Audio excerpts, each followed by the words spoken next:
Hello, friends. Before we begin, take a deep breath and prepare yourself, because this is not just a summary, it is an invitation to look inward. Today we are starting the story of a book, which has come not to repair the brokenness within you, but to rebuild you. This line alone carries the weight of the entire journey. The book is called Rebuild Yourself by Justino Malcolm. Imagine if your entire life was an old house whose rooms were scattered, windows were closed, and walls were cracked. So pause for a moment and really picture that house.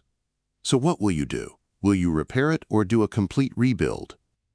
This is the question this book asks us, and also answers how we can reinvent ourselves.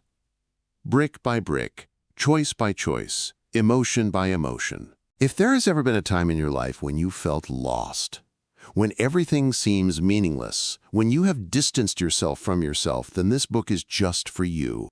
So let's start with Chapter 1. Chapter 1. When the heart grows tired of itself. Sometimes it seems like everything is going well, but still something is incomplete. Wake up in the morning and work all day. Meet people and laugh too. But there is something inside that is saying, "Stop it, friend, no more." This silent inner voice is often ignored, but it carries the deepest truth. This is the moment when we are emotionally exhausted. And the biggest confusion is that fatigue is coming from inside and not from outside. Justin says that this inner fatigue is actually a mess in our identity. We play so many roles, son, daughter, employee, friend, husband, or wife, that sometimes our connection with ourselves gets lost. We forget who we are and what we want. And this forgetting gradually makes us hollow from within. Rebuilding starts from there. Meeting myself again. Justin gives a small task. Talk to yourself for some time every day. Without phone, without distraction, just sit quietly and ask, "How am I feeling today?" And you will see that within a few days, a new voice will awaken within you. It will be the same voice that was lost, your own. Chapter 2. When the outside world begins to dominate the inside, the world around us shapes us. We all know this. But Justin explains that sometimes the outside world becomes so dominant that even our own thoughts, our decisions, our likes and dislikes start to seem alien. Like we start comparing our looks with Instagram reels, or start considering ourselves unsuccessful after watching someone else's script. And the most dangerous thing is that we do not even realize when we become slaves to the expectations of others. This happens silently, slowly, without warning. We tend to wear what people like. We start doing things that impress the society, and gradually we lose our originality. Justin makes a very relatable point here. Rebuilding means getting your own world back, and its first step is awareness. Whenever you are doing something that you are not enjoying just because of what people will say, pause and ask yourself, is this me, or am I paying rent for someone else's thinking? Rebuilding is an internal revolution, and its first spark arises when you start looking at your decisions again. When you decide that, now I will live according to my happiness, and not according to someone else's approval. Chapter 3. When your past starts defining you. We all have some kind of past that keeps carrying our present on our shoulders. No breakup, no failure, no guilt, no regret. And Justin says the biggest lie we tell ourselves is that what happened to me is my story. Rebuilding begins when you start giving new meaning to that old story. This doesn't mean you should forget what happened, but it's important not to let the memory hold you back. Justin says you are not your past. You are what you learn from your past today. Here's a little exercise Justin recommends. Take a piece of paper and write down the one thing that hurts you the most. Then look back at that thing and write what I learned from it, and this can become the turning point for your rebuild. You will not get anything by holding on to the past. Accept the recycled version of the pain, release him respectfully, learned it, acknowledged it, and now move ahead. Fourth chapter, when the connection started getting lost on its own. Have you ever noticed that when we get too entangled in external things. Work, relationships, money, goals, so you miss talking to yourself. Justin explains that rebuilding isn't just about changing habits. That happens through connection. And the most important connection is with yourself. We talk to someone or the other every day, but not to ourselves. We judge ourselves, compare ourselves, criticize ourselves, but do not talk lovingly. Imagine if a friend tells you every day that you are a failure and you cannot do anything. You will break up with him. But when we say this to ourselves, it does not break us but affects us deeply. Justin says talking to yourself is a practice. Look at yourself in the mirror and say, I am here. I am alive, and I am ready to change now. The beginning will seem awkward, but gradually that connection will start getting reconnected. Chapter 5, When Life is Just Going On. Justin makes a very big point in this chapter. Functioning doesn't mean living. Many times we get through the day, do our work, and fulfill our responsibilities. But still it seems something is missing. Like there's no spark from within. It's just a routine that's going on without emotion. Rebuilding means reigniting that spark. Justin suggests we bring back little joys into our day, those things that make us genuinely feel good, be it listening to music, drinking tea, or standing in the rain.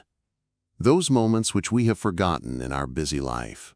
And most importantly, learn to say no. Say no to things that are draining your energy.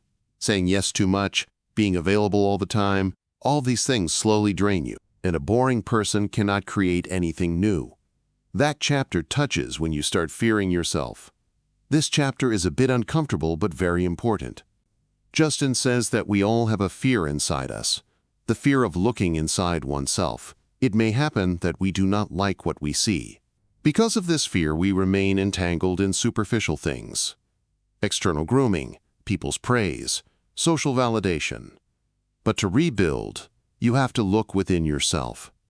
This fear will have to be faced. Justin calls it inner room cleaning. Like there is a closed room in the house where you have not gone for years because something painful is kept there. Now the time has come to open the door of that room. Justin suggests therapy, journaling, or talking to a trusted person. Fear only feels small when you name it, and rebuilding yourself means making friends with that fear. So far, in the first 6 chapters of Rebuild Yourself by Justin O'Malcolm, we have learned how a person can rebuild themselves by overcoming their emotional exhaustion, identity, confusion, and baggage from the past. But the story does not end here. Because the real challenge comes when you are trying to rebuild, and the world is trying to tear you down again. So let us now move on to the 7th chapter. Right, chapter 7. When people want to see you in the old version, this chapter hits the hardest for most people. You will be surprised to know that when you start improving yourself, the first resistance comes from the people around you. Justin says that humans love their comfort zone, and not just for themselves, but for you too. That's why when you start changing, people get scared.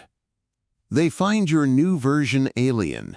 Have you ever noticed, when you start a new habit like morning walk, meditation, or social media detox, some people start making fun of you.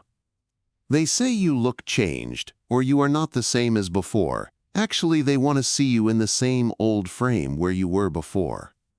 Predictable, manageable, and according to their comfort. Justin makes a powerful point here. Don't shrink yourself to fit into the memory of you, meaning don't belittle yourself so that others can digest your changed form. You have every right to rebuild, whether people accept it or not. So next time someone says that you have changed, just smile and say yes, and this is the best thing. Chapter 8. When you forget to trust your decisions. There comes a time in the journey of rebuilding when every decision is doubted. Did I do the right thing? Is this the wrong way? And then we start turning back towards the old paths through which we had fled. Justin calls this decision fatigue. When the options are so many and confidence is so low, everything starts getting questioned, and it plays the biggest role in this. Overthinking. We turn things over in our minds so many times that the clear answer becomes blurred. Justin offers a simple approach. When you have trouble taking a decision, just ask yourself one question. Does this decision support my growth? Or keeps me where I am? If that decision leads you towards growth, with even a little discomfort, then believe me, it is the right one. Learn to trust your instincts. Yes, you can make a mistake, but that mistake will also teach you something. And remember, indecision is also a decision. And that often comes with regret, etc. Chapter 9. When loving yourself feels selfish. In our culture, self-love is often associated with selfishness. Don't think so much about yourself. Live a little for others too. We have been hearing such dialogue since childhood. But Justin brings a different perspective here. Self-love is selfish. It's survival. When you don't love yourself, you seek validation from others. You become weak in every relationship because you lack confidence in yourself, and whether it is a relationship or a career, you always start defining yourself in someone else's eyes. Justin says that self-love means understanding your limits, giving yourself rest, and attending to your needs. This doesn't mean you don't care about others. This means that you give yourself as much priority as you give to others. If one day your battery dies, how will you charge someone else's? So next time, don't feel guilty. If you gave yourself time, went to watch a movie alone, or planned to just sleep on Sunday, self-love is the fuel that helps you rebuild yourself. Chapter 10. When your own mind becomes your enemy. This chapter is probably the most brutal and honest. Justin clearly states your mind can either be your best friend or your worst enemy. And to tell you the truth, we all have felt this. Sometimes our own minds break us the most. Those old things, old taunts, self-doubt, it all comes back to me. You might have noticed that whenever something good starts happening, your mind says you are not deriving. Or when someone falls in love, the mind whispers, "Don't let him cheat you." And we accept that voice as truth. Justin gives a great technique on this. Name that voice means give a name to that negative voice. Like the old me, doubting Aunt Fear singing anything. With this, that voice is not able to control you, but you start observing it. Rebuilding is possible only when you can see the thoughts in your mind as separate from your identity. Justin's message is simple. You are not your thoughts. You are the one who can observe those thoughts. So the next time he speaks in a negative voice, respond, "Thank you, but no thanks. I am the new version now." Conclusion is not the end of the journey of reinventing oneself. A new beginning. Sometimes we feel like life is just going on. Work, relationships, responsibilities, everything is just in auto mode. But Justin's book reminded us again and again that life is not a frozen photograph. That is an evolving film, in which you are the director, actor, and editor too. Rebuilding yourself doesn't mean becoming a new person. Rather, it really means that you become the same person you always were. It was just hidden in the dust. Getting that person back, recognizing them, and showing them openly to the world is real growth. Justin gave us small tools in each chapter to connect with yourself, to move beyond the past, to free yourself from the expectations of others, and to take control of your mind. It is not enough to simply listen to or understand these tools. Practicing these in everyday life is the real rebuilding. Maybe the beginning may seem awkward. Maybe you even fail. But every time you get up, you add a new brick to the building of the person you want to be. So now it is time to make a promise to myself that now I will live on my own voice and not on someone else's definition. Now I will take my decisions based on my clarity, not on my past. And now I will learn to live once again, not just survive. Friends, your journey does not end here. This is where the real rebuilding begins. And always remember, you can rebuild yourself at any age, at any point. You just need the courage to tell the truth to yourself once. This was the complete story of Rebuild Yourself. If you found this journey meaningful, then do comment and tell us what changes you felt within yourself. Thanks for listening.